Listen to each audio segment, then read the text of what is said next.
Bonjour à tous, nouvelle vidéo dans laquelle on va s'intéresser au CERFA de demande d'autorisation de travail qu'on utilise dans un dossier de changement de statut. C'est le fameux CERFA 1586-3. Vous étiez quelques-uns à nous demander comment remplir ce document dans une vidéo. Donc on va voir ça ensemble aujourd'hui. Donc on va tout de suite commencer attaquer comment remplir ce document, mais juste avant je vous invite à aller voir les autres vidéos qu'on consacrées à cette démarche sur le changement de statut, que ce soit le contrat ou le dossier en général. Et on va commencer tout de suite. Rubrique numéro 1, le motif de la demande. Donc ici, 3 possibilités. En général, c'est une première demande d'autorisation de travail, donc on va cocher ici. Mais sinon, si c'est un renouvellement, vous mettez le numéro de l'ancienne autorisation de travail et la date à laquelle a été émise cette autorisation de travail. Ici, c'est dispositif particulier, je pense qu'elle pourrait intéresser, c'est cette case-là. Si vous passez par exemple par une agence d'intérim, généralement, si c'est une agence d'intérim, c'est elle qui remplit le document de A jusqu'à Z sans aucun problème. Mais je vous le dis quand même à titre d'information. Donc on coche ici.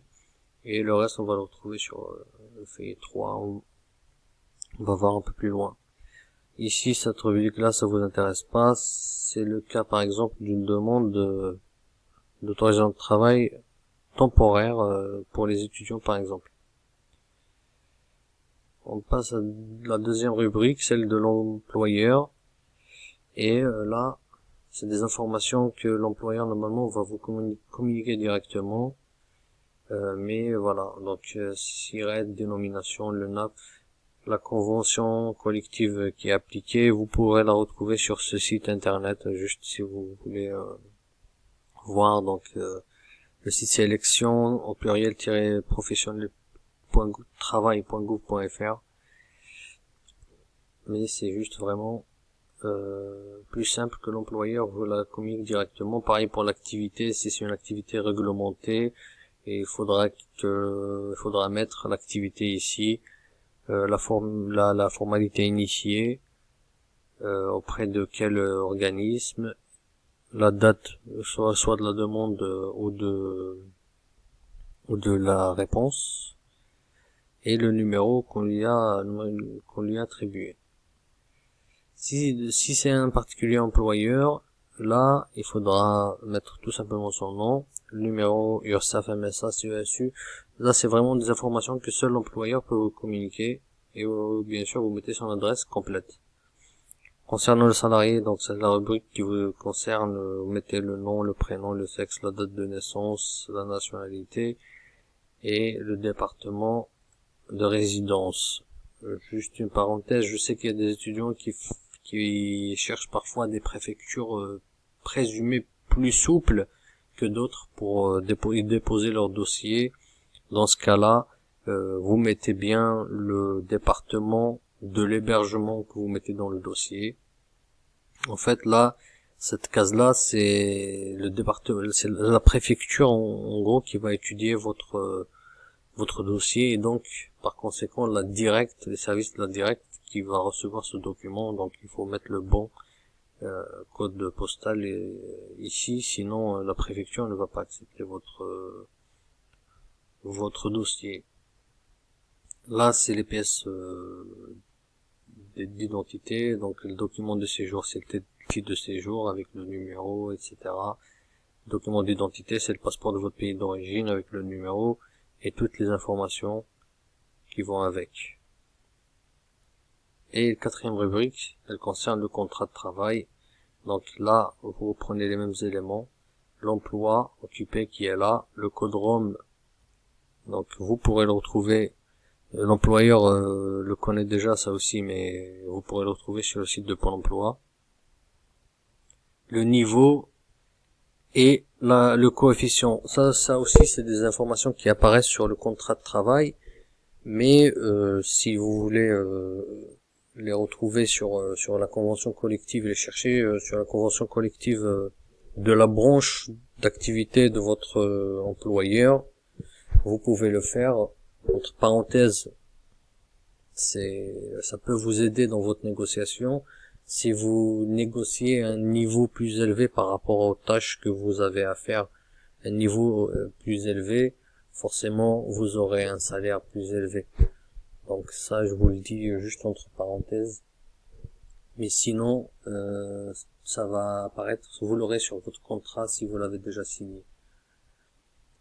Ensuite, le contrat justement, donc la durée par rapport à la durée du contrat, si c'est à durée indéterminée en CDI, vous cochez ici. Si c'est un CDD, vous cochez ici, mais vous précisez derrière la durée précise du contrat en mois et en jours, et le motif du recours au contrat à durée déterminée. Là aussi, ça apparaît sur le contrat, sur le CDD.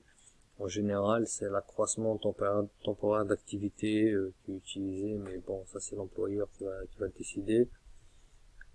Et donc temps complet ou temps partiel, en général c'est temps complet, mais ça peut être aussi temps partiel, et même pour un changement de statut, ça marche, ça peut marcher pour un changement de statut d'avoir une activité à temps partiel. Je pense à certains métiers, notamment l'enseignement.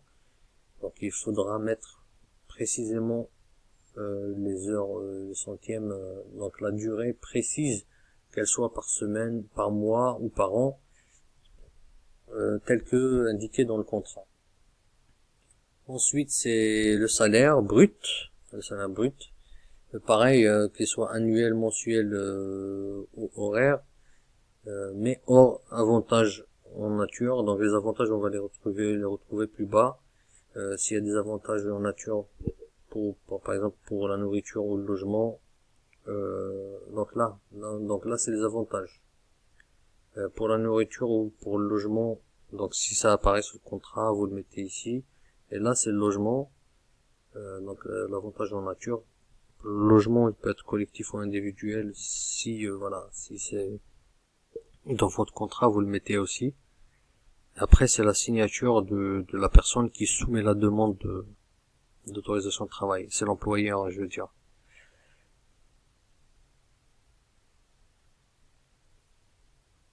On passe à la page 2. Donc celle-ci, elle concerne la taxe que l'employeur doit payer.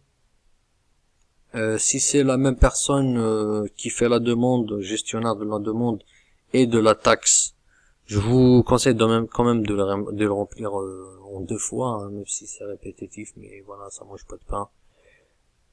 Mais sinon, c'est encore plus important de remplir les 2 cas, les 2 rubriques. Ici, c'est la responsable de la demande, la personne qui fait la demande, ça peut être le responsable de l'entreprise.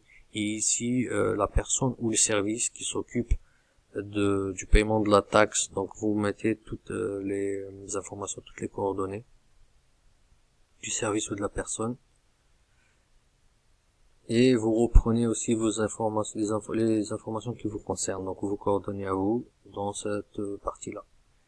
Ici, ça concerne vos diplômes et expériences, qu'ils soient obtenus en France ou à l'étranger. Vous mettez tous les détails de vos diplômes.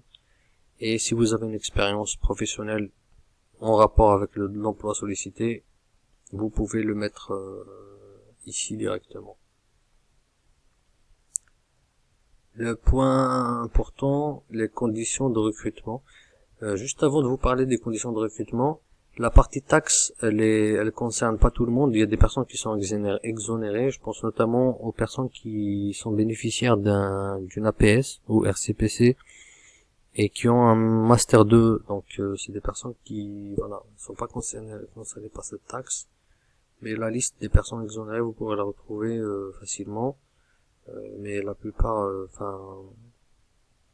c'est pas la plupart, mais certains cas, j'ai expliqué pour les cas qui sont concernés. Je pense notamment aux étudiants algériens. Donc c'est pour ça qu'on a détaillé cette taxe-là, mais il y a des personnes qui sont exonérées, donc c'est pour ces personnes-là, vous n'êtes pas obligé de le remplir. Je reviens aux conditions de recrutement. Donc il y a une annonce qui doit être publiée sur Pôle emploi. Donc dans ce cas-là, vous cochez ici et vous mettez auprès de quel organisme. Donc c'est le département, vous mettez le département de l'entreprise. Donc en général, c'est le même pour le Pôle emploi, le bureau de Pôle emploi qui a été sollicité. Donc le numéro de l'offre, celui-là, vous le retrouverez sur le document que vous allez imprimer une fois l'annonce publiée sur le site de Pôle emploi. Donc je le rappelle, l'annonce devra rester en ligne 15 jours.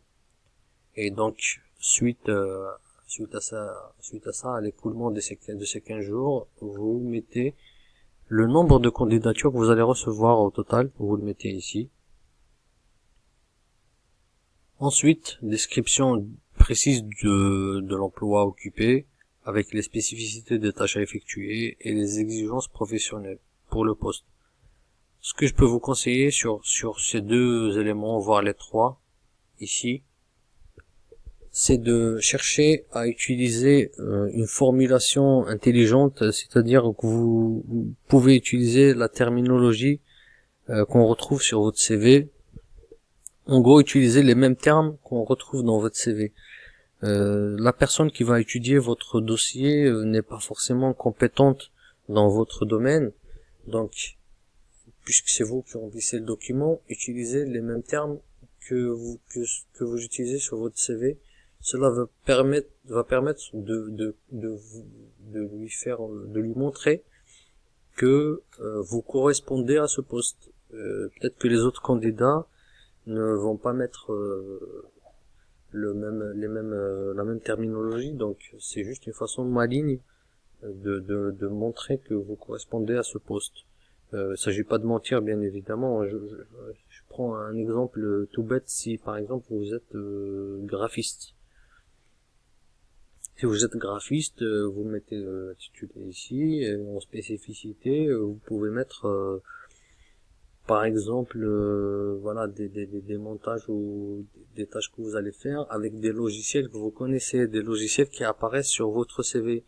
Peut-être que les autres personnes ne vont pas utiliser les mêmes logiciels, donc vous pouvez mettre des logiciels qui apparaissent sur votre CV. Voilà, c'est tout bête, mais ça permet justement de montrer que pourquoi l'employeur vous a choisi, vous dépend des autres personnes. C'est juste une petite astuce. Activité réglementée, on en a parlé un peu plus haut.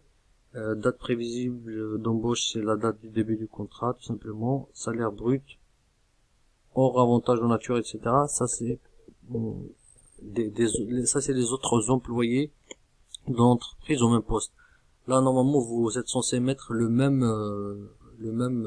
montant, le même salaire, ou en tout cas très proche de votre salaire, parce que la loi interdit une discrimination à l'emploi par l'origine. Donc vous êtes censé avoir le même salaire que les personnes qui travaillent sur le même poste que vous dans la même entreprise.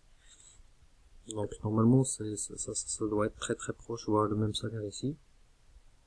Et vous le précisez bien sûr si c'est annuel ou mensuel.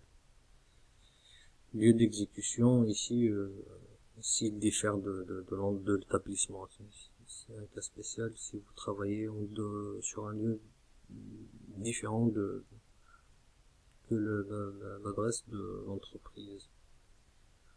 Ensuite signature et cachet, etc. Donc voilà, c'est à peu près tout.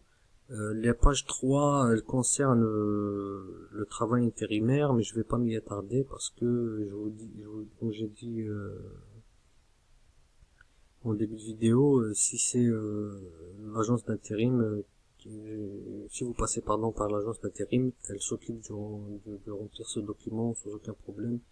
Donc inutile de revenir sur cette partie 3 et encore moins sur la partie 4 qui concerne aussi les emplois, vos anciennes expériences en intérim. Donc voilà, le plus important c'est les pages 1 et 2, et j'espère que j'étais clair sur toutes les rubriques. Si vous avez d'autres questions, vous n'avez qu'à me les mettre en commentaire, et sinon partagez la vidéo avec vos amis, mettez un pouce bleu et abonnez-vous à la chaîne pour rester en contact avec nous. À bientôt.